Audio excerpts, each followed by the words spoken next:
Саламатсыздар ма? Бүгінгі тақырып ол қазақ хандығының дәуірі. Бірінші сұрақ ол қазақ хандығы құрылуының алғышарттары. 14-15 ғасырларда Алтын Орда, Ақ Орда, Моғолстан сияқты ірі мемлекеттер ыдырады, ал олардың орнына көптеген ұлыстар мен хандықтар пайда болды. Бұл ыдырау аймақтағы орталық биліктің әлсіреуіне және халықтың жаңа саяси бірлікке ұмтылуына себеп болды. Әбілқайыр хандығының ішкі саяси тұрақсыздығы болды және оның қатал билігі көптеген рулар мен тайпалардың наразылығын туғызды. Әлеуметтік экономикалық алшарттар. Мал шаруашылығына негізделген көшпелі өмір салтына еркіндік пен кең дала қажет болды. Әбілқайыр ханның салық саясаты және оның соғыстары халықтың тұрмысын халықтың тұрмысын нашарлатты. Сондықтан қазақ рулары өздерінің экономикалық және әлеуметтік мүдделерін қорғау үшін жеке мемлекет құруды қалады. Этникалық және мәдениалық шарттар. Жаңағы 14 пен 15 ғасырларда дешті қыпшақ, жетісу және түркістан өңірінде өмір сүрген ру тайпалар қазақ халқының этникалық негізін қалыптастырды. Орталық тіл, мәдениет, дәстүр және шаруашылық түрі қазақ халқының ұлт болып бірігуіне жағдай жасады. Және соңғысы географиялық алғышарттар, яғни ол Моғолстан ханы Есенбұға Керей мен Жәнібекке өз жерлеріне қабылдап, шу мен талас өңірін берген. Бұл аймақ көшпелі өмірге қолайлы, сулы және жайылымы мол жер болған. Сондықтан әрине Керей мен Жәнібек осы жерді иеленіп, осы жерді қорғауды қалыптады. Келесі сұрақ ол қазақ хандары және қазақ хандығы территориясының қалыптасуы. Жалпы алғашқы қазақ хандары ол Керей мен әрине Жәнібек. Керей 1458 мен 1473 жылдар аралығында билік етті. Қазақ хандығының тұңғыш ханы ол елдің жалпы елді біріктірген, халықтың бірлігін күшейткен хан болған. Келесі Жәнібек хандықтың шекарасын кеңейтті, елді біріктіре түсті. Керейден кейін билікті ұстап қалды. Бұл екі хан жалпы халық арасында қазақ этнонимі кеңінен қолданыла бастады. Келесі ол Қасым хан 1511 мен 1523 жылдары билік етті. Қазақ хандығын күшейтті, оның жерін жалпы Еділ мен Жайыққа дейін апарды. Қасым ханның қасқа жолы деген заң жүйесі енгізілді. Қазақ хандығы халықаралық деңгейде мойындалды.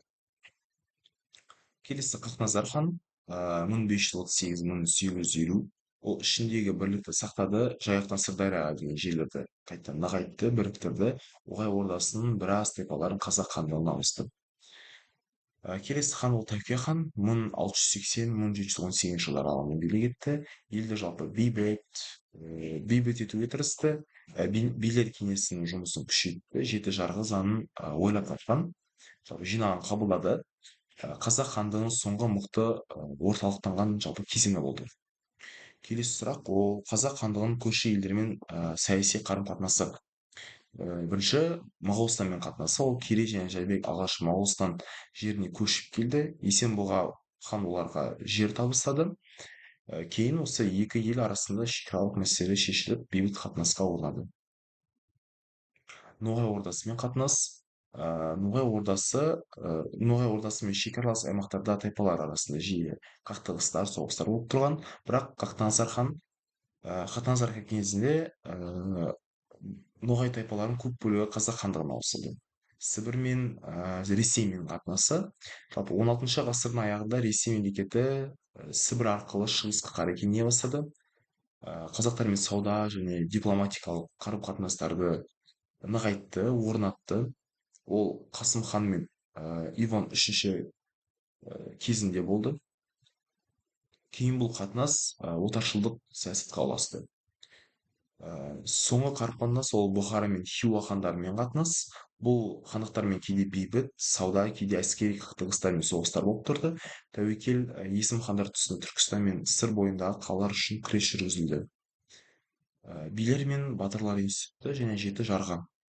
Билер жалпы елдің ақылгөйі, шешені және әділ сотта басқарған адамдар болған. негізгі билер олар не төле би, қазыбек би, әйтеке би, олар жалпы жаңағы ұлы жүз, орта жүз, кіші жүз аймағында болған. Олар ел ішіндегі дауды жалпы қақтығыстарды шешкен, халықтың бірлігін сақтауға үлес қосқан осы билер болған. Билер сотының шешімі әділдігімен және дәстүрге сүйендігімен ерекшеленіп, өте әділ болған деп айтылған. Енді батырлар әрине ел қорғаған жауынгерлер болған, халықты жалпы қорғаған, ерлігі мен намысын символы болған батырлар. Белгілі батырлар ол бөгенбай, қабанбай, наурызбай, райымбек және малайсары.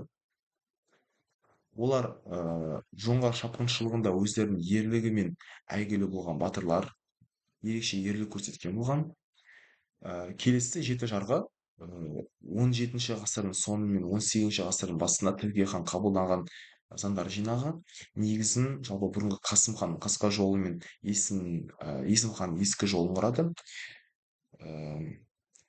Заңның жалпы негізгі бағыттары ол жер дауы, қылмыс пен жаза, отбасы мен неке, мал мүлік, әскер міндеті, ел басқару және соңғысы жаңағы билер басқаратын сот ісі. Жалпы жеті жарғы қазақ қоғамының еркіндік пен әділет принциптарын негізделген құқық жүйесі болған.